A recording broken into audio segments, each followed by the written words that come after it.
Ambassador Keth'var adjusted his ceremonial robes as he glided through the pristine corridors of the Galactic Council station. His four eyes gleamed with the kind of satisfaction that only came from being about to crush someone's dreams for the 47th time. Oh, what a delightful day this was going to be. The humans were back. Again, like some sort of cosmic joke that refused to stop being told.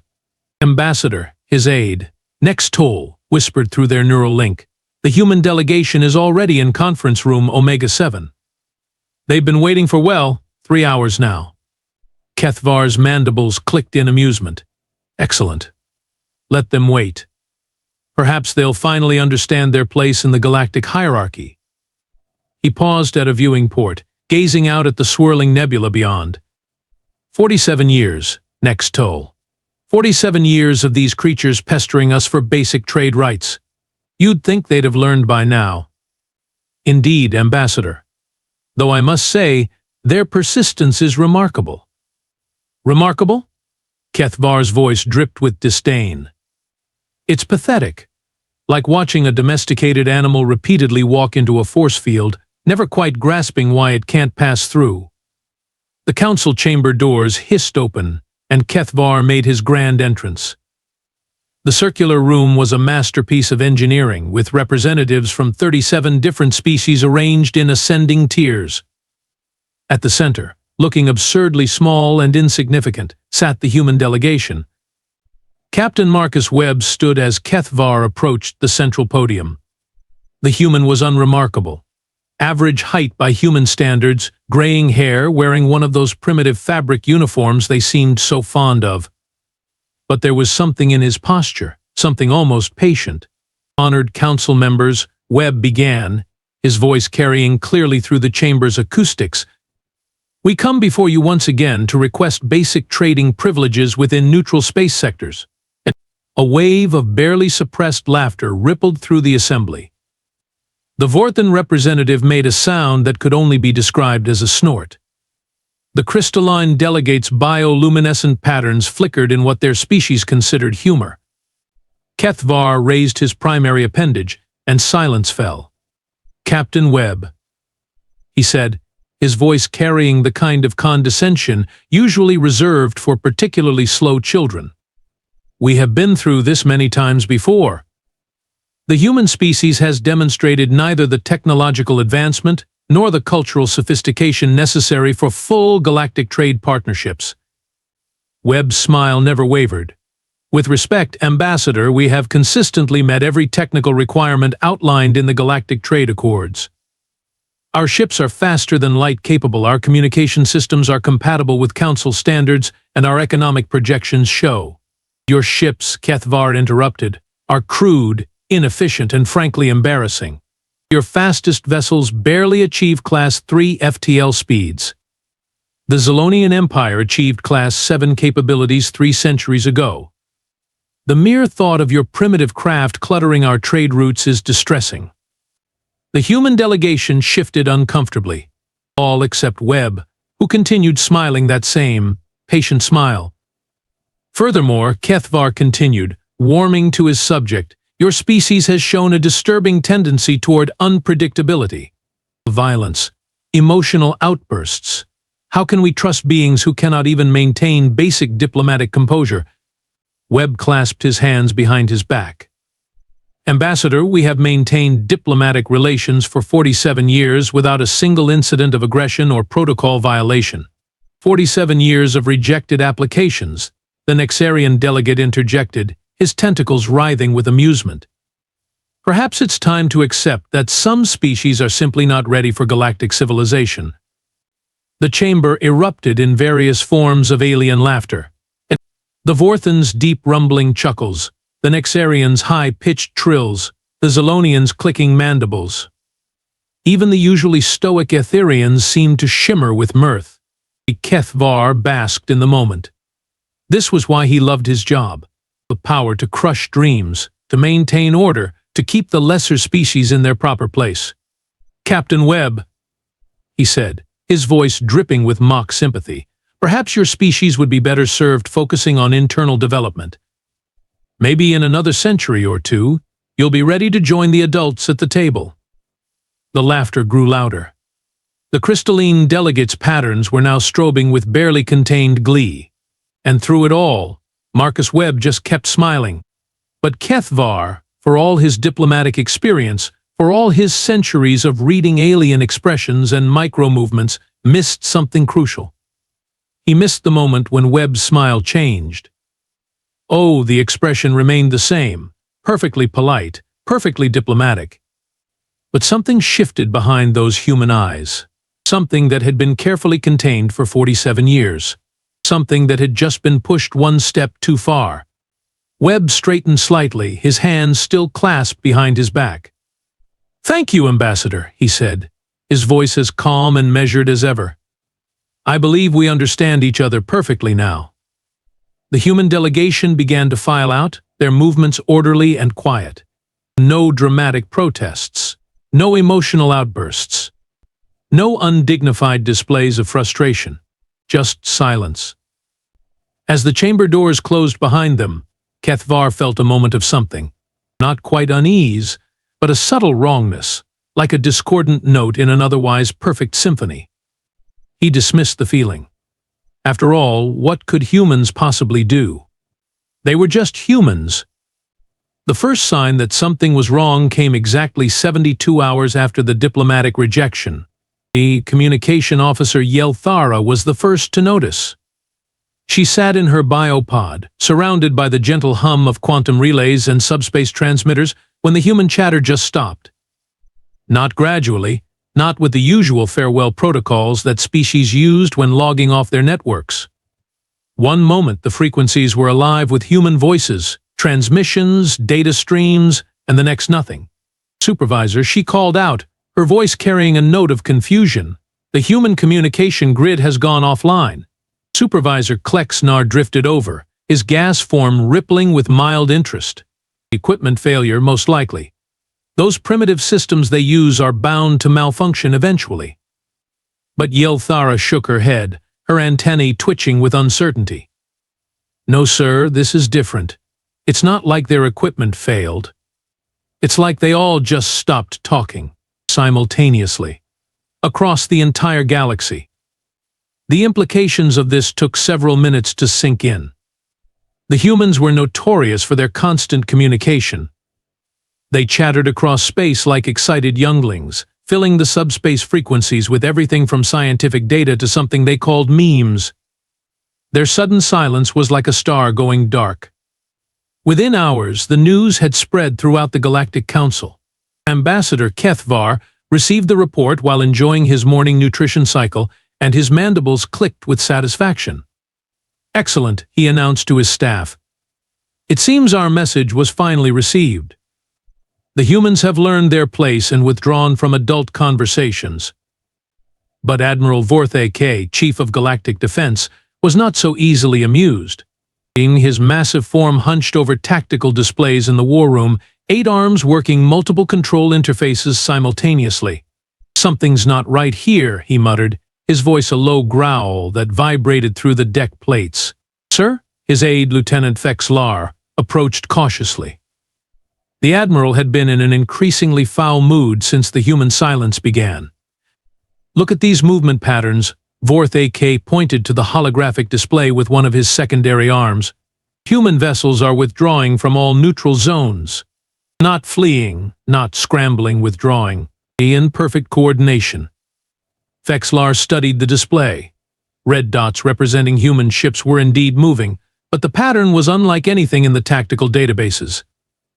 "Perhaps they're retreating to lick their wounds, sir." "After the diplomatic rejection?" "No." Vorthek's primary eyes narrowed. "This is too organized, too precise. Look at the timing. Every ship began moving within a 6-hour window. That's impossible without some kind of instantaneous communication network." The truth was even more disturbing than the Admiral suspected. Dr. Nimira, the Council's leading expert on xenobiology and behavioral analysis, had been studying the human patterns for days. Her research facility on Epsilon Station was filled with holographic displays showing human ship movements, communication patterns, and behavioral analytics. Computer, she spoke to her AI assistant. Display comparative analysis of human coordination patterns, current versus historical data. The results made her 3 hearts skip a beat. By the ancient ones, she whispered, her scales shifting to a pale blue of deep concern. This is impossible. The data was clear and terrifying. For 47 years, human ship movements had shown typical patterns of a developing species. Minor inefficiencies, slight communication delays, the occasional navigational error. Normal, expected, safe. But now they were moving like a single organism. Ships separated by thousands of light years were coordinating with precision that should have been impossible. They were maintaining formations that required split-second timing across vast distances. They were demonstrating organizational capabilities that surpassed even the most advanced council species.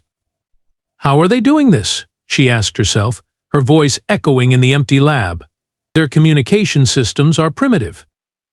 Their ships are slow. Their technology is centuries behind ours. This level of coordination should be impossible. The answer, when it came, was far more unsettling than the question. They had been pretending. All of it. The inefficiency, the communication delays, the primitive technology, it had all been an act. A 47-year-long performance designed to make the Council underestimate them. But why? What could humans possibly gain from appearing weaker than they were? Dr. Nimura's research had always focused on predictable patterns, species that followed logical behaviors that could be categorized and understood. But humans had just become completely unpredictable. And in a galaxy where predictability meant safety, where knowing your enemy's capabilities meant survival, the humans had just become the most dangerous species of all. Not because they were strong, but because no one knew how strong they really were. The silence continued. Human ships continued their perfectly coordinated withdrawal. And across the galaxy, for the first time in centuries, the Galactic Council members began to feel something they had almost forgotten: fear. 3 months of blissful human silence had passed, and Ambassador Keth'var was beginning to think that perhaps diplomacy through humiliation was the most effective approach after all. The trade routes were cleaner, the communication channels less cluttered, and the council meetings proceeded with the kind of dignified efficiency that only came from keeping the lesser species in their proper place. Then the ships started disappearing. What do you mean, disappeared? Keth'var's voice carried a sharp edge as he leaned forward in his office chair, all 4 eyes focused on the trembling merchant captain before him. Captain Morthak of the Zolonian merchant fleet was a veteran of 300 years of deep space commerce. His biosuit was stained with the stress pheromones his species released during extreme anxiety, and his mandibles clicked uncontrollably. Gone, Ambassador. Just gone. The cargo hauler Star Cutter was making its regular run through the Kepler sector when it just vanished. Vanished? Keth'var's tone dripped with skepticism. Ships don't just vanish, Captain. They're either destroyed, captured, or suffer catastrophic system failures. Which was it? That's just it, sir. There was no distress signal, no debris field, no energy signatures consistent with weapons fire or drive core failure. The ship was there one moment, and the next Morthak's voice trailed off helplessly. The next moment? Nothing. As if it had never existed. Keth'var's expression shifted from skepticism to irritation. Captain, I don't have time for ghost stories. Ships don't simply cease to exist because, sir, Nextol interrupted, bursting into the office with uncharacteristic urgency. We have a problem. 7 more merchant vessels have gone missing in the past 48 hours. All in sectors adjacent to human space. The temperature in the room seemed to drop. Keth'var's mandibles ceased their clicking, and his eyes narrowed to pinpricks. Human space? You think those primitive beings are somehow responsible? I don't know what to think, sir. But we have security footage from the last merchant vessel to disappear. The Prophet Seeker managed to transmit its sensor data before it was gone. The holographic display flickered to life, showing the familiar view of deep space. stars glittered like scattered diamonds against the black void, and the familiar blue shift of FTL travel painted streaks of light across the sensor array. There, Next Toll pointed to a section of seemingly empty space. Watch carefully. At first, nothing seemed unusual. Then, reality simply folded. There was no other way to describe it. Space itself seemed to bend, twist, and reshape itself like fabric being manipulated by invisible hands. And from this impossible distortion, a ship emerged. But calling it a ship was like calling a plasma storm a gentle breeze. The vessel that materialized was unlike anything in the Council's databases. It moved with fluid grace, its hull seeming to shift and flow like liquid metal. It didn't travel through space so much as it danced with it, bending the laws of physics in ways that made Keth'var's head hurt just trying to comprehend. By the Ancient Ones, Morthek whispered, his stress pheromones now so intense they were visible as a greenish cloud around his biosuit. What is that thing? The impossible ship approached the Zilonian merchant vessel with casual elegance. There was no aggressive posturing, no weapons charging, no threatening maneuvers. It had simply arrived, and the merchant ship simply wasn't there anymore. "Run it again," Keth'var ordered, his voice barely above a whisper. They watched the footage 17 times. Each viewing made the impossibility more apparent. The human vessel, because there was no doubt now about its origin, moved through space like it owned it. Like the fundamental forces of the universe were merely suggestions to be politely ignored. "This is impossible," Keth'var finally said, though his voice lacked conviction. "Human ships are crude, inefficient, barely capable of Class 3 FTL speeds. They can't do this, sir." Next Toll's voice was barely audible. "What if they've been lying?" The question hung in the air like a toxic cloud. What if the humans, those bumbling, primitive, eternally rejected applicants for galactic civilization, had been playing a game so sophisticated that the Council hadn't even realized it was being played? "Impossible," Keth'var repeated, but the word felt hollow. No species could maintain such a deception for 47 years. The resources required, the coordination, the sheer audacity. His words were interrupted by every communication device in the office suddenly activating simultaneously. The emergency broadcast system, the diplomatic channels, the private frequencies, even the maintenance communication arrays all crackled to life with the same signal. A human face appeared on every screen. Captain Elena Vasquez looked exactly like what she was, a middle-aged human woman with graying hair, laugh lines around her eyes, and the kind of patient expression that suggested she'd dealt with difficult children before. She was wearing a simple blue uniform, sitting in what appeared to be a perfectly ordinary chair, in a perfectly ordinary room. "Greetings, Galactic Council," she said, her voice carrying the same calm politeness that Marcus Webb had maintained during his final diplomatic presentation. "My name is Captain Elena Vasquez, and I represent the human collective." Keth'var's mandibles began clicking uncontrollably. The human collective? There was no such organization in any Council database.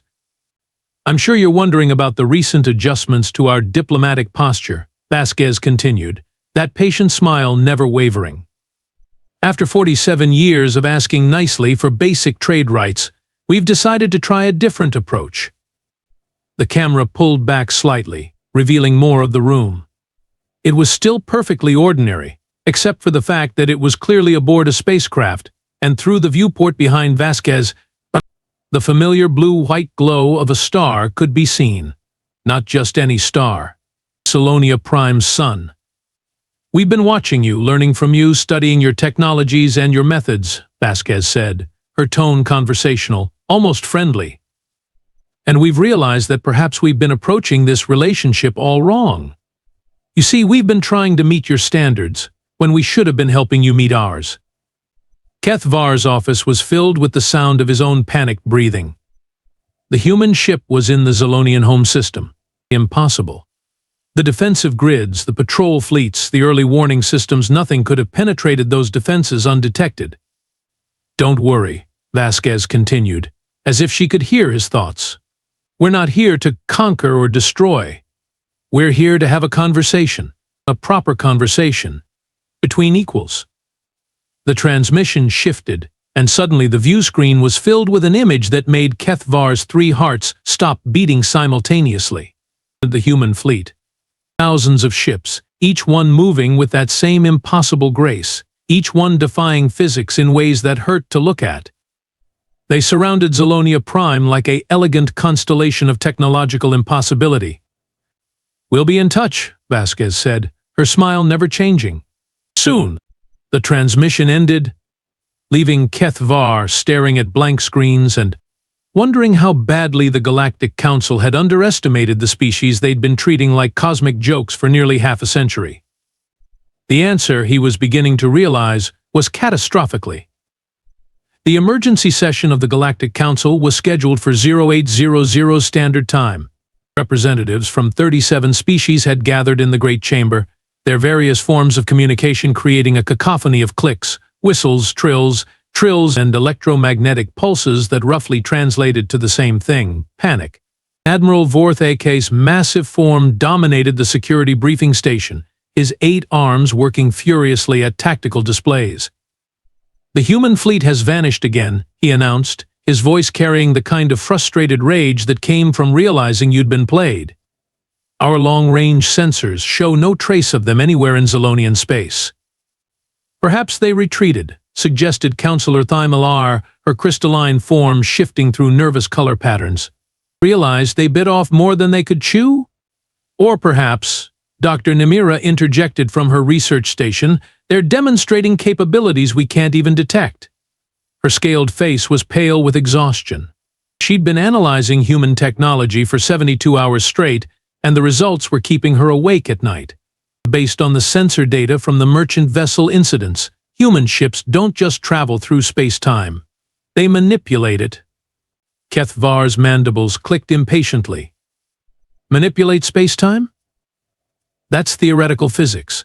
Pure speculation. No species has ever achieved practical application of. His words were cut off by something that should have been impossible. The Council Chamber's massive viewport, which had shown nothing but the familiar star field of the Andromeda sector for the past 3 centuries, suddenly displayed something new. A human face. Not on a screen. Not through any technological interface. The stars themselves seemed to bend and shift, their light rearranging into the image of Captain Elena Vasquez, smiling that same patient smile.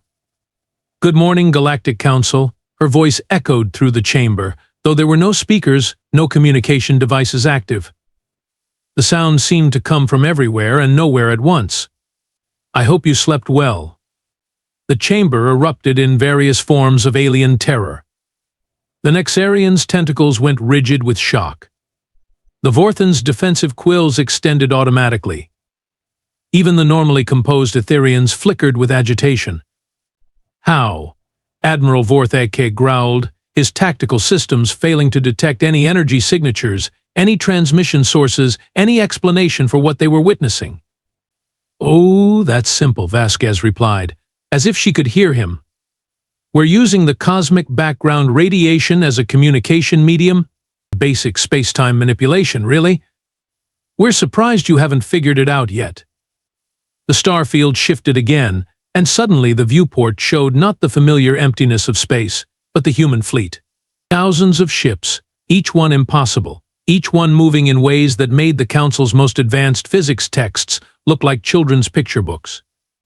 "We thought it was time for a proper demonstration," Vasquez continued, her image now appearing in the center of the chamber itself, a perfect hologram created from manipulated light. "You see, we've been trying to fit into your galactic civilization for 47 years, following your rules, using your standards, pretending to be something we're not." The fleet began to move, and the laws of physics wept. Ships folded space around themselves like origami, appearing and disappearing across vast distances instantly. Others stretched and contracted, their hulls flowing like liquid while maintaining perfect structural integrity. Some seemed to exist in multiple locations simultaneously, their quantum signatures scattered across light years.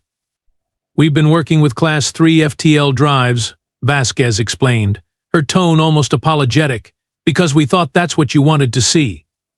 But frankly, FTL drives are so limited. Why travel through space when you can convince space to move for you? Within seconds, the entire human fleet materialized around the Galactic Council station, not approaching, not traveling, simply there. As if they'd always been there, and reality had just remembered to notice them.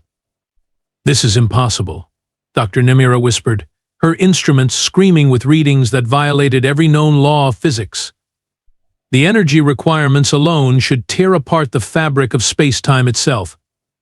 Oh, that's the beautiful part, Vasquez replied, apparently still able to hear every word.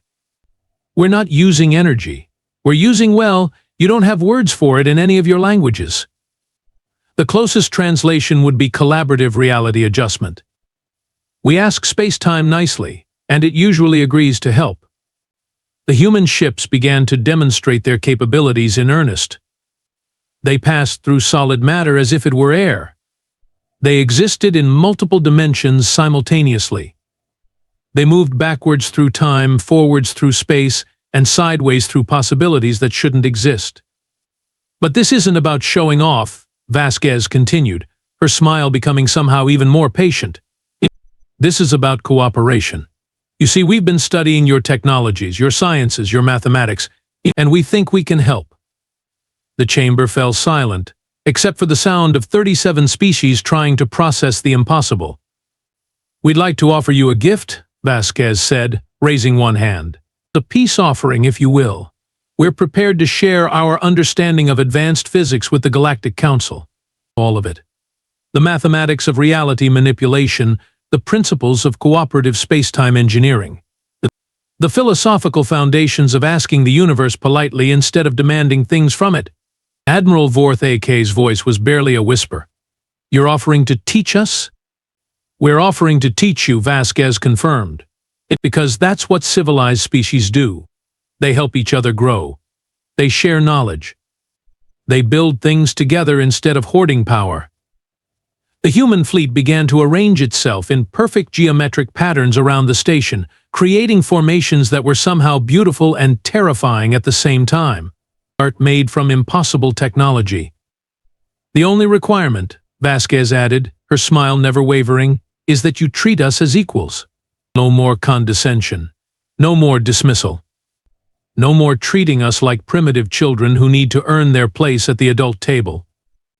The chamber remained silent for a long moment, the weight of 47 years of diplomatic arrogance pressing down on every representative present. Finally, Keth'var found his voice. What do you want from us? What we've always wanted, Vasquez replied. Basic trade rights. Recognition as a spacefaring species. The right to participate in galactic civilization. She paused, her expression becoming almost playful. Oh, and an apology would be nice. 47 years of rejection was a bit rude, don't you think? The most advanced species in the galaxy suddenly felt very, very small. The vote was unanimous. For the first time in the Galactic Council's 8,000-year history, 37 species agreed on something without a single dissenting voice, abstention, or procedural objection. The humans were granted full membership, complete trade rights, and a formal apology that took 6 hours to deliver in all the various languages, chemical signatures, and electromagnetic frequencies required. Keth'var found himself standing in the same chamber where, just 3 months ago, he had delivered what he thought was the final rejection to humanity's pathetic requests. Now, that same chamber had been modified. The humans had politely asked if they could make a few adjustments to better accommodate their new role as council members, and frankly, no one had dared to refuse. The modifications were subtle but unsettling. The chamber still looked the same, but somehow felt larger. Distances seemed more flexible. The lighting was softer, more natural, despite coming from sources that definitely hadn't been there before. And the human delegation now occupied a position of honor that had materialized overnight, as if it had always been there and everyone had simply forgotten to notice it. Captain Marcus Webb stood at the central podium, wearing the same simple uniform he'd worn 3 months ago. But everything else had changed. The way he carried himself, the way other species looked at him, the way reality itself seemed to bend slightly in his direction. Honored council members, Webb began, and Keth'var noticed that the human no longer needed to project his voice. The chamber's acoustics had somehow adjusted themselves to carry his words perfectly to every corner. I want to thank you for this opportunity to address some misunderstandings about human nature. Keth'var's mandibles twitched. Misunderstandings. As if 47 years of diplomatic rejection had been a simple clerical error. You see, Webb continued, that familiar patient smile playing at the corners of his mouth. Humans have a particular approach to problem solving. When we encounter a challenge, we don't immediately resort to force or intimidation. We study, we observe, we learn. Dr. Namira shifted uncomfortably in her biopod. Her recent analysis of human behavior patterns had revealed something that kept her awake at night. Humanity's apparent chaos and unpredictability had actually been the most methodical, systematic approach to galactic intelligence gathering in recorded history. For 47 years, Webb said, we submitted the same applications, attended the same meetings, followed the same protocols. And with each rejection, we learned a little more about how your society works, how your technologies function, how your species think and react and make decisions. The truth was settling over the chamber like a heavy blanket. The humans hadn't been persistently naive. They had been persistently studying. We cataloged your ship designs, analyzed your defensive capabilities, mapped your trade routes, and documented your political structures, Webb continued, his voice remaining conversational despite the devastating implications of his words. We learned your languages, understood your cultures, and identified your strengths and weaknesses. Admiral Vorthak's 8 arms had gone completely still. His tactical mind was processing the implications, and he didn't like the results. The humans had spent nearly half a century conducting the most comprehensive intelligence operation in galactic history, all while appearing to be bumbling applicants for membership. But most importantly, Webb said, we learned about your assumptions, how you categorize species, how you determine threat levels, how you decide who belongs in your civilization and who doesn't. Keth'var felt a chill that had nothing to do with the chamber's temperature. The humans had been watching them, learning from them, all while being dismissed as primitive and harmless. We realized that your entire system was based on a fundamental misunderstanding of what makes a species advanced, Webb continued. You equate technological flashiness with capability. You assume that, because someone isn't showing off, they must not have anything to show. You mistake patience for weakness. The human delegation had grown. Somehow, without anyone noticing exactly when or how, there were now dozens of humans in the chamber. Scientists, engineers, diplomats, all wearing the same simple uniforms, all carrying themselves with the same quiet confidence. The truth is, Webb said, we've been ready for galactic civilization for quite some time. Our ships were capable of the demonstrations you witnessed from the beginning. Our science understood space-time manipulation centuries ago. Our organizational systems could coordinate activities across galactic distances before your species achieved faster than light travel. Captain Elena Vasquez stepped forward, her expression as patient as ever. We were waiting for you to be ready for us. The words hung in the air like an indictment. The most advanced species in the galaxy had been kept waiting by beings they considered primitive. But after 47 years, Webb continued, we realized that some species need a more direct approach to education. Sometimes you have to stop asking politely and start demonstrating reality. Keth'var found his voice, though it came out as barely more than a whisper. How long? How long have you really been capable of all this? Webb's smile broadened slightly. Define really. We've had the theoretical framework for collaborative reality adjustment for about 300 of your years, practical applications for 200, full mastery for the past century. The chamber was silent, except for the sound of 37 species recalculating everything they thought they knew about the universe. The question now, Webb said, is what we do with this new understanding. We can continue as we have, with humanity taking our place as equal partners in galactic civilization. Or we can explore new possibilities for cooperation and growth. He paused, looking directly at Keth'var.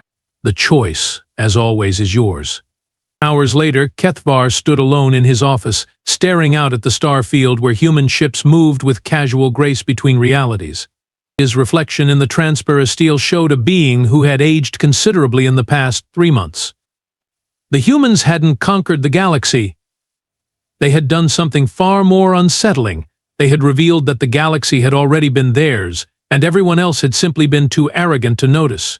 47 years of diplomatic rejections. 47 years of treating humanity like cosmic jokes. 47 years of the most patient, systematic, and thorough intelligence operation in galactic history. And through it all, the humans had kept smiling. Keth'var's mandibles clicked softly as he finally understood the most terrifying truth of all: humanity hadn't been trying to join galactic civilization. They had been waiting for galactic civilization to grow up enough to join them. In the end, the most advanced species in the galaxy had learned a valuable lesson about patience, humility, and the dangers of underestimating those who smile quietly and take notes. It was a lesson they would never forget.